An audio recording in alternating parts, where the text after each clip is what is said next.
Hey, it's Renee from the Craft Table. Welcome to week 6 of our summer embroidery stitch along. This week we are embroidering the chain stitch. Now, I love the chain stitch, so I don't know why there's not more areas to stitch the chain stitch in this particular pattern, this design. If I had to guess, I would say it was because I was trying so hard to make sure I had a lot of places to embroider the raised chain stitch. So there's not a lot of stitching for this week. I do want to point out that in this week's video, I am only demonstrating how to do the chain stitch in the areas. There's just 2 leaves basically on either side of one of the central stems where we're doing the chain stitch. However, there is another area, you'll see it on the pattern, where it says back stitch, chain stitch. And it's very similar to the chain stitch, and I could have incorporated that into this week's video, but when I was doing the schedule, I have it a few weeks from now, combining it with a couple other random stitches that don't take a whole lot of time to go over. So if you think I forgot about that, I haven't. I will be discussing it again when we get to that week where it has the back stitch, chain stitch. So the only place where the chain stitch by itself is embroidered on this pattern will be right here, the outline of this leaf, and then on the other side as well. I have got the light green thread, or the lighter of the 2 greens, threaded in my needle, and I'm going to begin stitching there. Let me zoom in a little bit. I've been hesitant to zoom in, although I know I have been zooming in. It is so dry where we are, and my hands are a mess. So anyway, I've tried to edit out as much of that as I can, but sometimes it's impossible when you're demonstrating how to embroider something. I'm going to bring my needle up from the back and pull it all the way through to the front. And remember, we did the lazy daisy stitch last week. So we're going to begin stitching the chain stitch like we're going to do a lazy daisy stitch. So if you are not familiar with that, you might want to go back to last week's video. So remember, we are holding our thread off to the side and taking our needle back down where we came up. We're going to pull the needle to the back, but not pulling it all the way through. We want to form a loop on the front. And so we're going to bring our needle back up, stitch length away. So I usually, shoot for 1/4 of an inch, making sure my needle is inside that loop. And then I'm going to pull it through.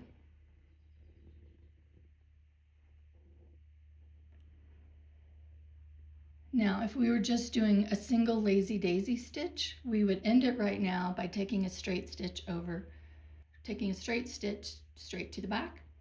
But we're doing the chain stitch, so we're going to just continue doing lazy daisy stitches nestled inside each other. For the next stitch, what I'm going to do, again, I'm holding my thread off to the side. I'm placing my needle right where the thread came up, so it is inside that first loop. And I'm going to make my second chain, or my second lazy daisy stitch within the chain. So I pull my thread back like I have in the past, but not pulling it all the way through. Bringing my needle up to the top on that line, 1/4 inch away, or however long you want your stitch to be, making sure the needle is inside the loop. And then I pull it. I don't know if you remember, but you can do the chain stitch or the lazy daisy stitch by rocking your needle, taking the needle down right where that thread coming up is, rocking your needle a stitch length away on the line, making sure that the thread is behind the needle before you pull it through. See, making sure that you still are forming that loop. We're going to do this all the way to the end right here, and then we're going to pivot and come all the way back here and end our stitch right there. When we were doing the lazy daisy stitch by itself, we had that petal oval shape to determine how big or how small to make our lazy daisy stitches.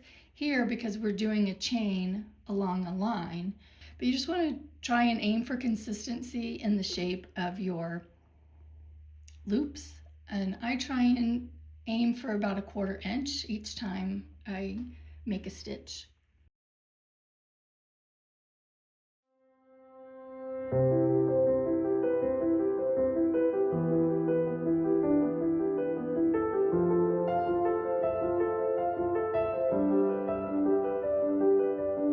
So I've got my needle coming up right at that point on the line, pulling my thread through.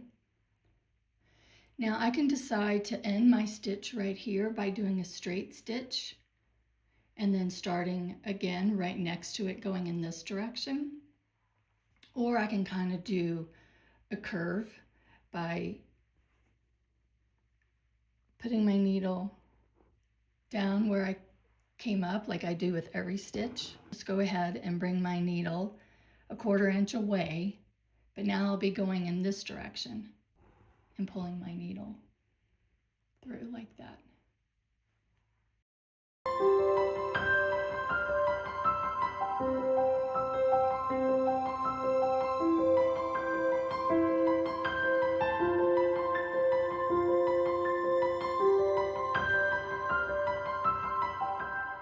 Since I know this is the last stitch, I'm making sure that my needle is coming up at the very end of the line.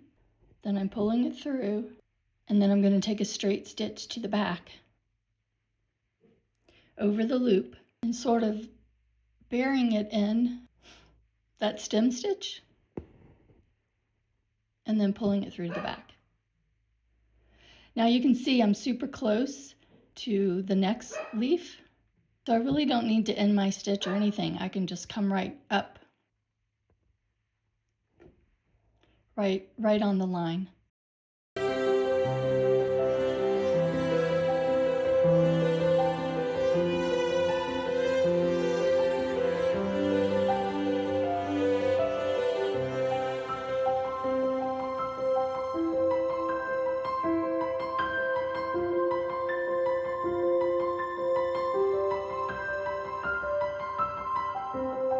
So I've come to the end of this point, or I've come to this point on this side of the leaf.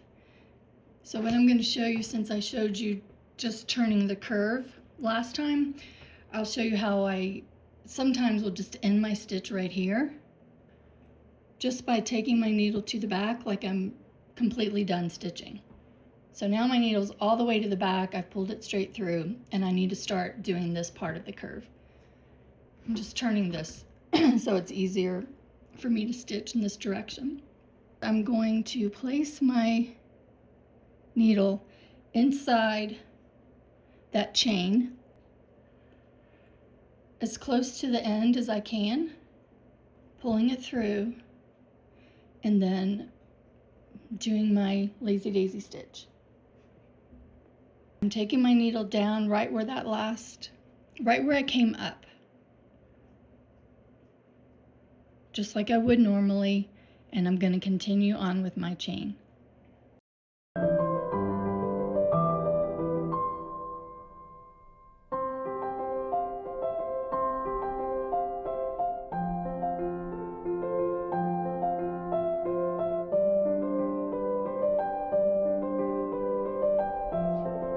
So I'm taking a straight stitch over that last loop, kind of into the stem, and pulling it through to the back.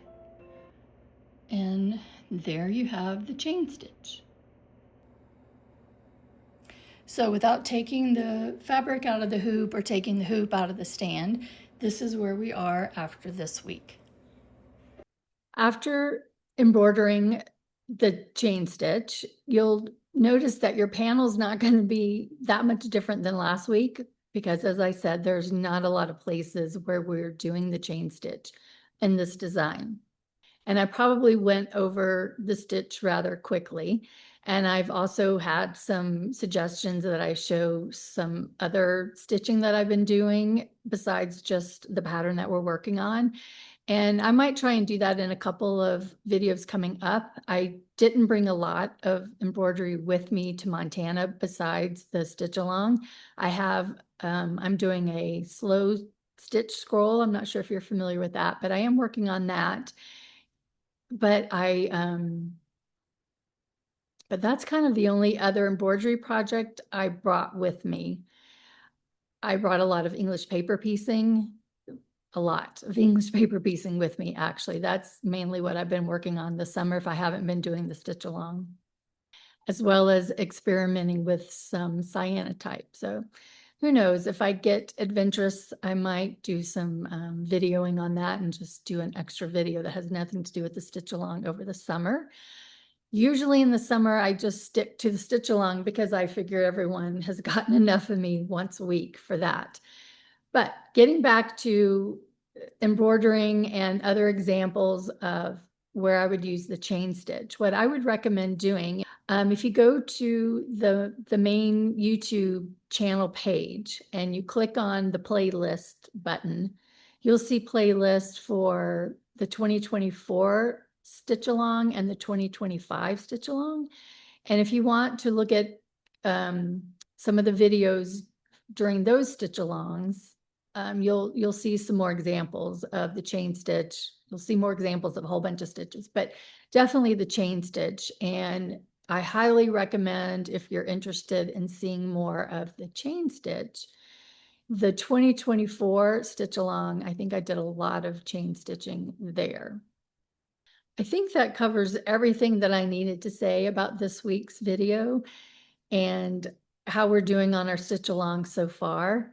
I hope you have a great week.